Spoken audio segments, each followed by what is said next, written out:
When you get tuned in, tapped in, turned on, when you are in alignment with who you are, clarity is your experience, and flow and ease is your experience. And so we're just saying, don't let those around you cause you to fragment your own clarity and knowing by acquiescing to agreeing with what they think just because they think it. They're not the boss of you. They want to be, but they are not. Now, we've spoken to all of your children just now. We're talking to all of you. We want you to feel the freedom of living your life and minding your own business, and not trying so hard to find agreement with others, not caring so much what you're getting back from others, not being so much a reactionary person, instead being one who lives your own life and comes to your own conclusion and launches your own rockets of desires and builds your own vibrational reality, understanding that as you ask, even though it is often silent, when you know what you don't want, you know what you do want. You've been putting forth these rockets of desire, these clear rockets of desire, since your first breath here in this physical experience. And much was already in your vortex of intentionality before you even entered this physical body as consciousness. And so you are a powerful creator, and you have resources that are lined up for you. And as you've carved out the details of what you like and what you prefer and who you are, your inner being has found harmony with those ideas, understanding your worthiness and your goodness. And we are wanting you to understand your worthiness and your goodness. And most of all, maybe, your power. We want you to feel the empowerment of alignment and release the disharmony of fractured energy. When you say, I would like more money, we would like that to be a clear statement of expectation, anticipation. We think it would be so wonderful if you didn't water that down by saying, I want more money, but I don't have enough.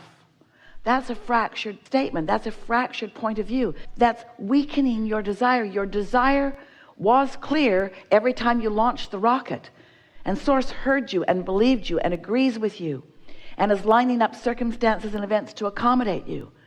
But when you notice what is and what isn't enough money, your attention to not enough money causes you to offer a vibration that contradicts the desire of wanting more money. And you can't have it both ways. You can't be offering a vibration of a desire for more money flowing to you at the same time that you're offering a statement that it isn't flowing. Because the universe is not responding to your words. The universe is responding to your vibration. And your vibration is understood by you by the way you feel. So if you feel downtrodden, if you feel disadvantaged, if you feel taken advantage of, if you feel not enoughness about something, then it doesn't matter how many words you offer, or how many people you tell, or how much you smile and hype your cause. The universe isn't responding to your words. The universe is responding to how you feel. So you've got to shift how you feel. If you don't have enough money, you've got to look for prosperity where it is in your experience. The prosperity of the sun coming up, and the prosperity of the way you move freely in this nation. The prosperity of being so free that you can choose bondage. The prosperity of having that comfortable bed that you sleep in, and that warm blanket that you pull up over you. You have to look for evidence of the prosperity that you wish to increase. You cannot look at the absence of something and increase what you want. Instead, you increase the absence of it. Doesn't that make perfect sense? The law of attraction is the law of inclusion. There's no exclusion in law of attraction. So when you look at something and you say, no, I do not want that, what you're actually saying to the universe vibrationally is, bring to me more of this that I do not want. So yes, yes, yes, yes, I want that. That's a really wonderful word. Yes, because yes is saying, come to me this thing I want. But when you say no, that's like saying, come to me this thing I don't want. So you want to begin to pay attention to what you're saying yes to, and say it more often, and what you're saying no to, and say it less often, because you get what you think about, whether you want it or not. So as we began talking to you some years ago, we wanted you to understand how it works. And so we, for a while, called this body of work the science, because it's ever changing and evolving, of deliberate, because focus is such a good thing. And that's the sweet spot of being here, to get to deliberately choose and decide. The science of deliberate creation. We thought it was the best title ever for what we are all about, which is thinking on purpose, feeling on purpose, attracting on purpose, creating on purpose. But you, dear hearts that you are, got all serious about it. And you said, oh, cancel, cancel. Try to suck those words back before the universe gets hold of them. And we noticed that you were too worried about what you were thinking. You began to apply this soft approach to life that we were wanting you to understand, that we were wanting you to feel knowledge about. Because if you don't understand how the laws work, then you can't notice the consistency with which the law responds to you. Once you understand how the law of attraction works, then you can notice its absolute consistency, and then you can find your place within it. Once you understand that you were source energy before you came into this physical body, and that source energy part of you is still alive and well and active and dominant, then you can understand that you in every moment have a source energy perspective and a human physical personality perspective, and that those two perspectives are playing off of one another. In other words, you are having vibrational relationships with who you really are, and what you really want, and what you really know, and what you're thinking and speaking and knowing in this moment. So the emotions that you feel have to do with how wide that gap is between you and you. When you are in sync with who you are and you've closed that gap, you feel love, you feel exhilaration, you feel satisfaction, you feel eagerness. But when the gap is wide, when what you're thinking is very different from what the source within you is thinking about this moment in time, because that's always where your inner being is focused, right here with you about what you're focused upon, right here, right now about what you're focused upon, right here, right now about what you're focused upon, right here, right now about what you're focused upon. So your inner being is focused. Did we tell you right here, right now about what you're focused upon? Do you understand that your inner being is focused right here, right now about what you're focused upon? And your opinion about what you're focused upon matters in relationship to how you feel. If you're mad at yourself, since your inner being never is, that's what that feeling of guilt feels like, or self-blame. If you're hating someone, and they darn well deserve it too, don't they? That's what Esther says, Abraham, you just need more information. You need more information.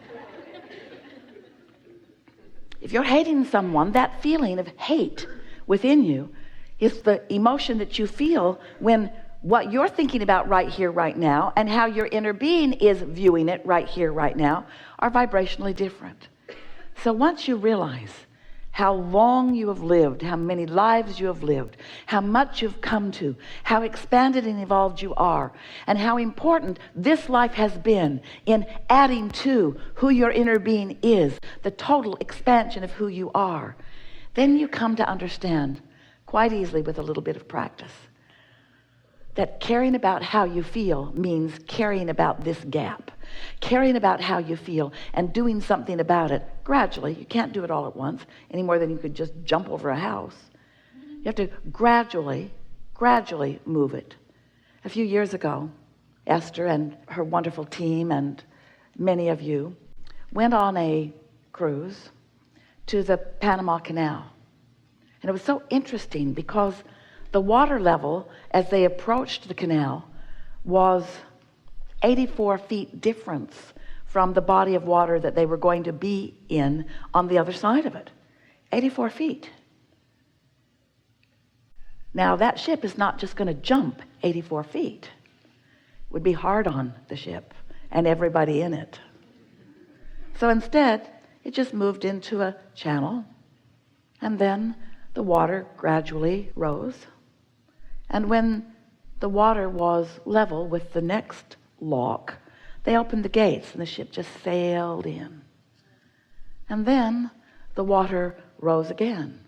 And when the water was level with the next lock, then the gate opened and the ship just sailed in.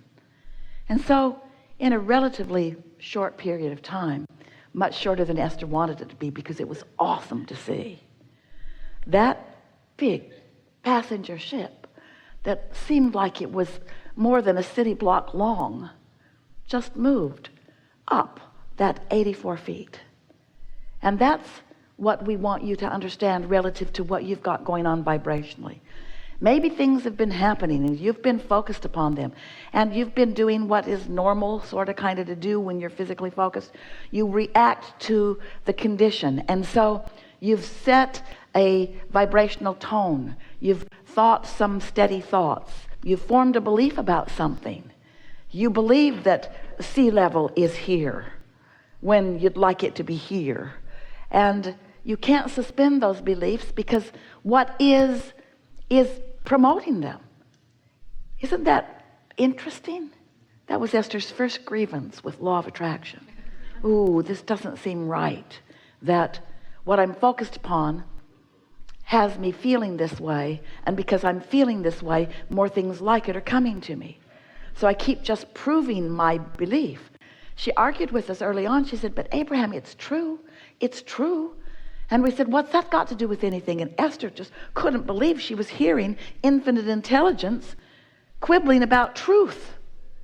And we said, just because it's true doesn't mean you want to focus on it and make it your truth. It's only true because people have focused upon it and made it their truth. Because law of attraction brings you what you focus upon. You get paranoid about something, law of attraction will give you reason to be paranoid. You get worried about something, law of attraction will bring you reason to worry about it. Because you get what you think about, not because you deserve it by some other bearer of the standard, but because you create your own reality.